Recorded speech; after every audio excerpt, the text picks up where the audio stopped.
પંચમહાલ જિલ્લાના શહેરા તાલુકાના ખરોલી ગામે દુકાનના સંચાલકે લોકોનું અનાજ લગ્ન પ્રસંગમાં આપી દેતા ચકચાર મચી જવા પામી છે, જેમાં તપાસમાં 12 કટ્ટા ચોખા તેમજ 23 કટ્ટા ઘઉંની ઘટ આવતા પુરવઠા અધિકારી દ્વારા કાર્યવાહી હાથ ધરવામાં આવી છે।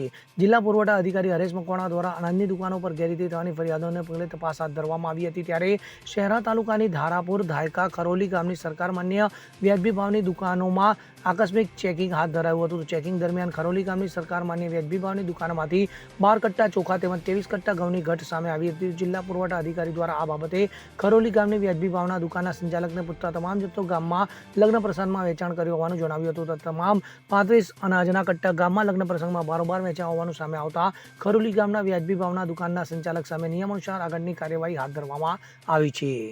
Bureau report CN24 news. હવે જુઓ દેશ દુનિયાની તમામ ખબરો તમારી આંગળીના ટેરવે। ઉઠાવો મોબાઈલ અને ગૂગલ પ્લે સ્ટોર પરથી ડાઉનલોડ કરો અમારી CN24 ન્યૂઝ મોબાઈલ એપ।